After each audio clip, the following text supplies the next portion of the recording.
बहुत समय पहले की बात है। पुराने चाइना के नॉर्थ ईस्ट प्रोविंस में 3 मॉन्क रहते थे।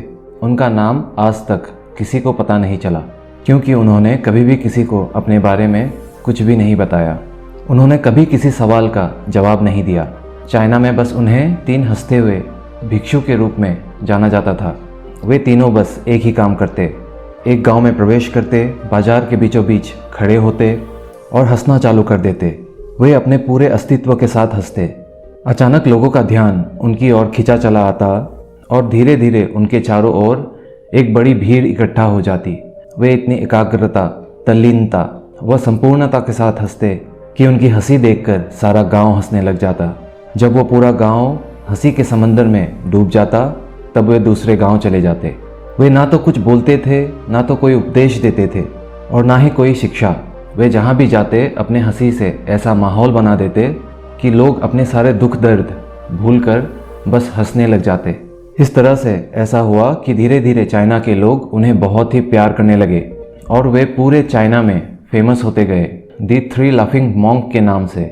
चाइना के लोग उन्हें बहुत प्यार करते, उनका सम्मान करते।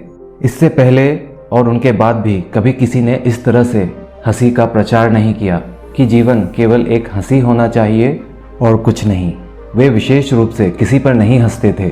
वे बस हंसते थे जैसे कि उन्होंने ब्रह्मांडी मजाक को समझ लिया हो, और उन्होंने एक भी शब्द का प्रयोग किए बिना चाइना में इतना आनंद फैलाया जो किसी ने आज तक नहीं फैलाया था।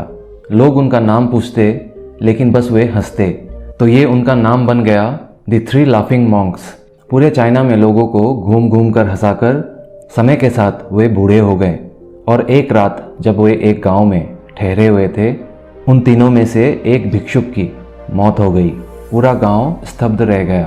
पूरा गांव बहुत ज़्यादा उम्मीद कर रहा था, क्योंकि उन्हें लगता था कि जब उनमें से एक की मृत्यु हो गई होगी तो बाकी 2 मॉन्क जरूर रोएंगे। यह देखने लायक होगा, क्योंकि आज तक चाइना के लोगों ने कभी भी इन्हें रोते हुए नहीं देखा था।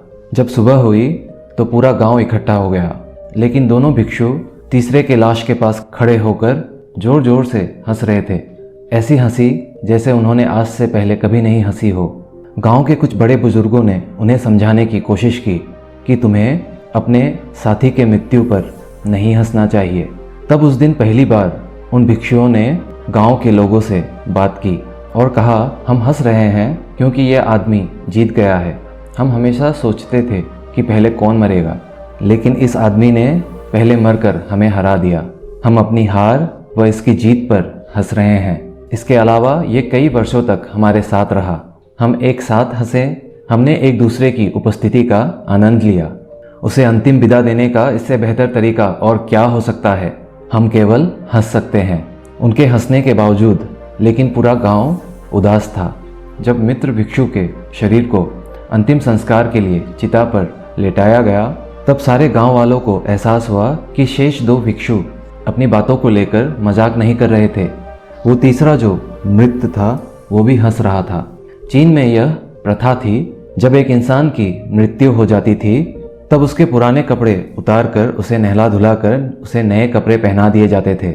लेकिन मरने से पहले उस भिक्षु ने अपने साथियों से अपने कपड़े ना बदलने के लिए कहा था। उस भिक्षु ने यह भी कहा था कि मुझे स्नान मत करवाना, क्योंकि मैं कभी अशुद्ध हुआ ही नहीं। मेरे जीवन में इतनी हंसी आई कि कोई अशुद्धता जमा ही नहीं हो सकती थी। मैंने अपने जीवन में कोई भी धूल जमा नहीं की है। हंसी हमेशा मन में सुकून और वातावरण को ताज़ा करती है, इसीलिए मुझे नहलाकर मेरे कपड़े मत बदलना। जब उस तीसरे भिक्षु के शरीर में आग लगाई गई, तब गांव वालों को पता चला कि उस भिक्षु ने मरने से पहले अपने कपड़ों में कुछ पुरानी चीनी पटाखों को छुपा रखा था, जो आग लगने के बाद फटकर आसमान में रंग बिरंगे कलरों में फैल गए। और यह देखकर एक बार फिर से पूरा गांव जोर जोर से हंसने लगा। तो इस तरह से वो तीसरा मॉन्क मरने के बाद भी पूरे गांव वालों को हंसा गया। और यह देखकर शेष दोनों भिक्षुओं ने कहा, बुद्धिमान आदमी, तुम मर चुके हो, लेकिन तुमने एक बार फिर से हमें हरा दिया। तुम्हारे द्वारा गांव वालों के चेहरों पर पैदा की गई यह हंसी आखिरी हंसी थी। दोस्तों, इस ब्रह्मांड के नियमों को समझना और उसे समझकर अपने जीवन में मधुर हंसी रखना प्रयास करें तो हमारे लिए ज़्यादा मुश्किल नहीं होगा।